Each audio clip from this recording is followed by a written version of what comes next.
Hey, 49ers faithful. There's a lot going on with our team lately, and we need to unpack all the developments that have fans buzzing. After a stretch of the season dominated by injuries and a slower pace of news, things are starting to pick up. One major highlight is Eddie Pierrot returning to the squad, which is an enormous boost to the team. Just yesterday, we discussed the significance of his comeback, and it cannot be overstated how much this strengthens the depth chart. Another key figure who's poised to re-enter the mix is YGM, who is opening a practice window. For a defensive line that has been struggling with multiple absences, adding him back, even cautiously, is critical. His versatility on the field, the ability to move inside and outside, gives the 49ers strategic flexibility that could prove invaluable, particularly in pressure situations. Fans have had a lot of questions recently, and honestly, opinions have been shifting week by week about what this team can achieve despite the injuries. Curtis Rohr is another player whose status has sparked discussion. After being on the NFI list all season, the team is now evaluating him during what is essentially his redshirt year. The big question is whether he can serve as a legitimate backup quarterback. If he can, it could open the door for M. Jones to potentially become trade consideration, creating intriguing roster dynamics. Then there's the matter of Tatum Thun, who has been practicing on the side but not participating fully in official sessions, highlighting the ongoing management of player health. Sam Aquana missed practice today, and Nick Martin remains stuck in concussion protocol, which is a concerning sign that could extend his absence by several weeks. Kyle Juszczyk was limited in practice, which is somewhat encouraging because it shows gradual reintegration. His presence is crucial for running 21 personnel, and how the 49ers adjust their offensive sets without him will be interesting. The team may lean more on 12 personnel, 2 tight end sets, or even 3 wide receiver alignments, which would alter the offensive dynamic significantly. Players like Ricky Pierrot, who we'll focus on later, become more valuable in scenarios where the offense has to adapt around key absences. The opening of the practice window for YGM, while technically just a procedural step, signals potential progress in his recovery. He was one of the team's best interior pass rushers early in the season, and pairing him with someone like Keion White could rejuvenate the defensive front. The 49ers have lost 2 starting edge rushers, so having someone who can operate inside or outside offers much-needed flexibility. It even opens the door to deploy some of the more aggressive, fast-paced defensive packages the coaching staff had envisioned earlier in the season. But, as always with YGM, there's caution. His history of re-injury means that even a practice window doesn't guarantee game readiness, though it certainly improves the odds. At the same time, the broader injury outlook has become somewhat less alarming. As long as the team continues winning, it alleviates some of the pressure around player absences. However, losses that could be directly attributed to missing stars like Fred Warner, Nick Bosa, and Mule Williams remain a concern. On offense, aside from Kyle Juszczyk and Ben Barge, the squad is relatively healthy. Ben Barge has been inconsistent due to absences, but Spencer Burford has been solid at left guard, providing stability that helps maintain offensive continuity. The week following the bye offers both rest and preparation opportunities. Players like Brock Purdy are likely taking it easy on minor injuries while still staying sharp for upcoming games. Power rankings have reflected some interesting movements as well. Despite limited activity during the bye, the 49ers have climbed, largely because other teams like the Chargers and Houston are facing their own challenges, whether it's injuries or inconsistent play. The Bills, Packers, Rams, Seahawks, Broncos, and Patriots all sit above the 49ers for various reasons, mostly record and defensive strength, but it's noteworthy that San Francisco remains highly regarded even when not actively playing. Even critics like Colin Cowherd have acknowledged some aspects of the team's strengths, noting the #1 scoring defense since Week 11 and key victories by 10 points or more, which ties the team for the league lead. While some debate the reliance on Christian McCaffrey in the offense, his electrifying performance makes him indispensable, and the team benefits from keeping him heavily involved. Other players such as George K.D., Joan Jennings, and Ricky Pierrot returning to form only strengthens the depth and offensive capability. Looking ahead, The internal evaluations by the coaching staff during the bye week are key. Ricky Pyrol, for instance, has had time to regain comfort and stability following his injury.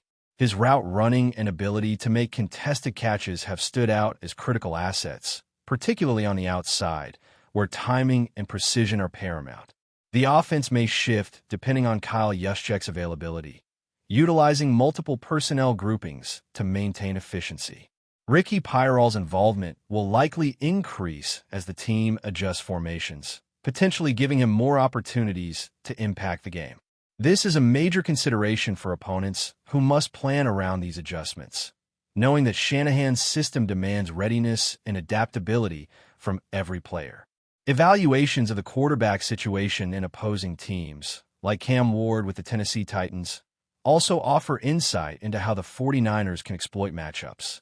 Greg Castle's analysis highlights issues such as poor offensive line performance, heavy drop-back counts, and the need for rookie quarterbacks to improve mechanics and speed in execution.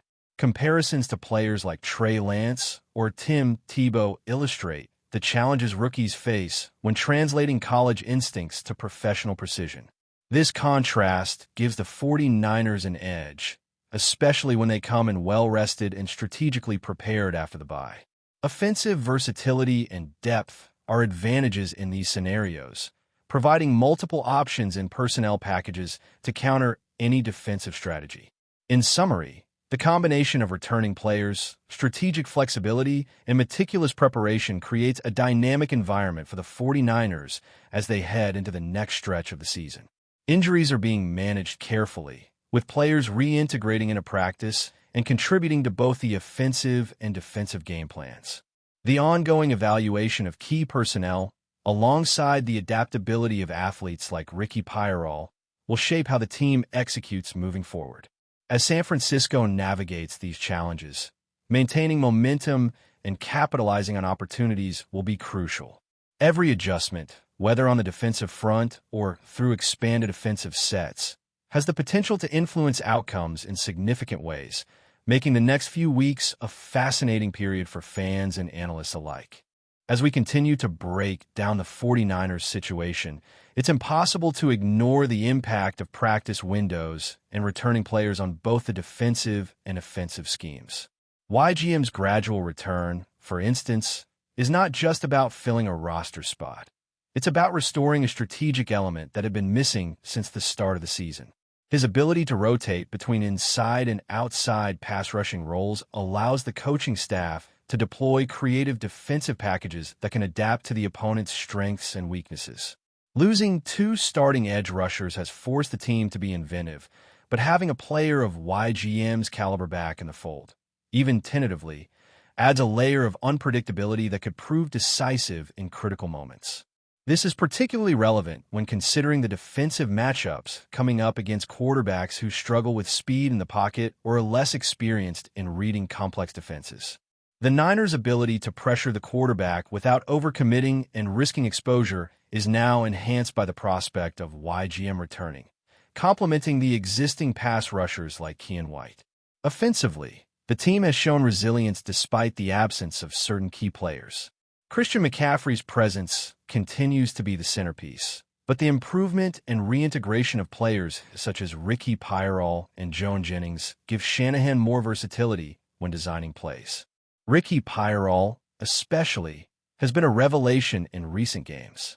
His route-running precision, ability to catch passes under pressure, and consistent contribution to big plays have not only strengthened the receiving core, but also diversified the options for the quarterback. With Kyle Juszczyk limited or absent in certain practices, the team has adapted formations, employing multiple personnel packages such as 12 personnel, 1 tight end and 2 wide receiver sets, or even 3 wide receiver alignments to compensate for any gaps. This flexibility ensures the offense remains dynamic and difficult for opponents to predict.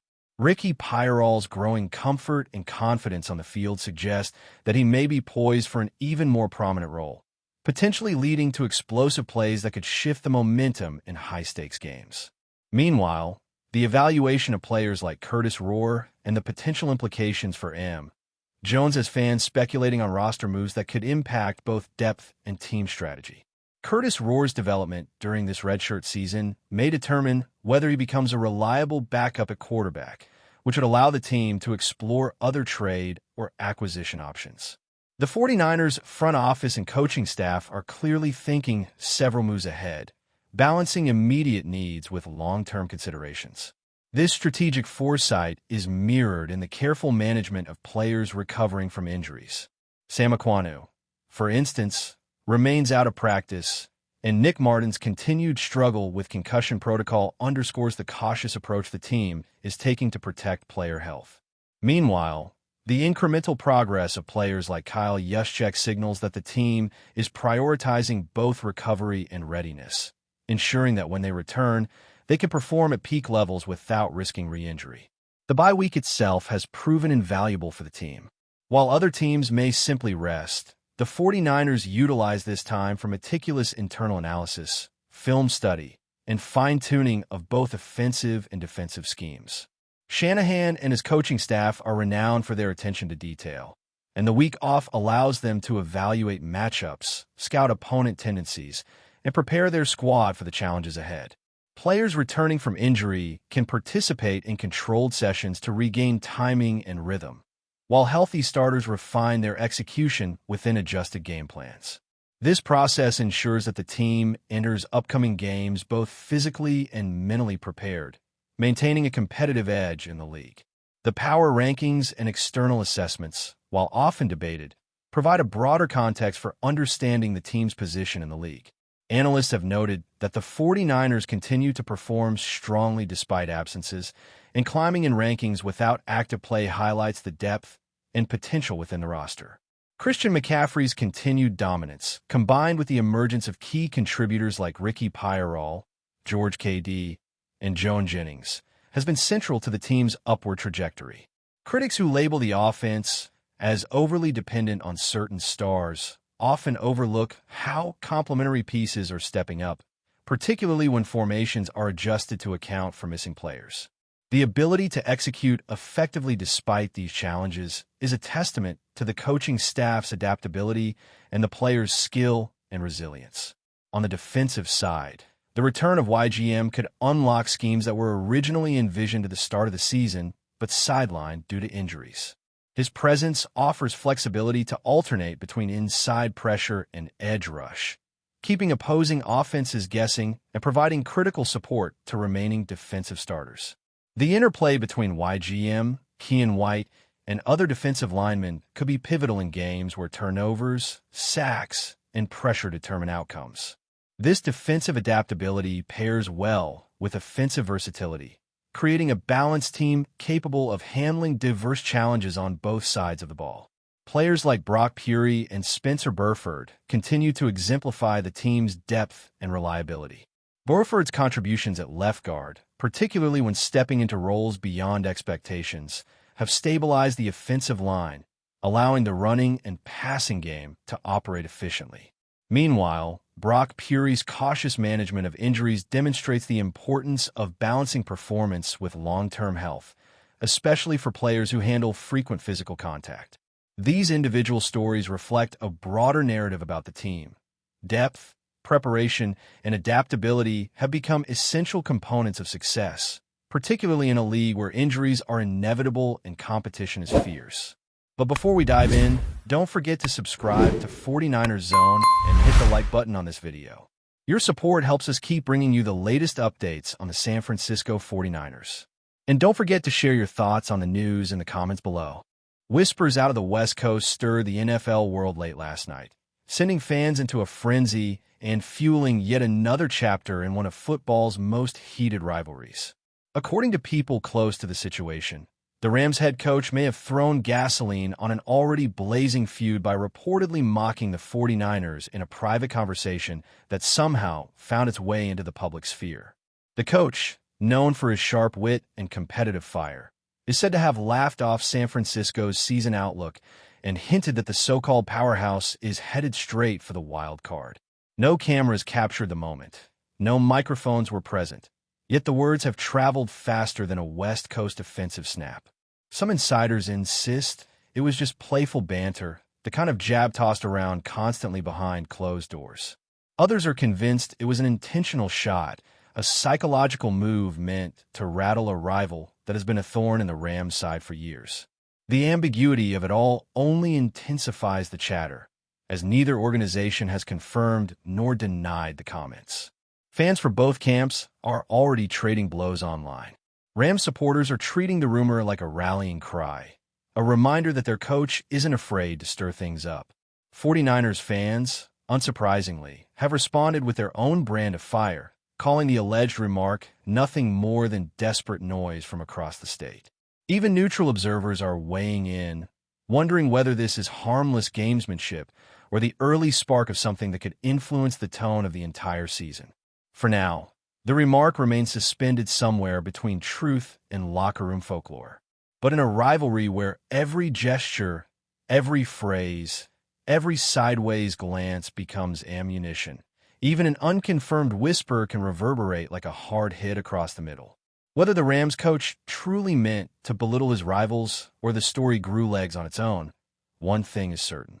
The rumor has already done its job. It has stirred emotions, lit message boards on fire, and injected a fresh dose of tension into a matchup that never needed help to get heated in the first place. That's it for this update. If you enjoyed the video and want to keep receiving exclusive news about the San Francisco 49ers, make sure to subscribe to 49ers Zone and give this video a like. We always look forward to hearing your comments and opinions. See you in the next video.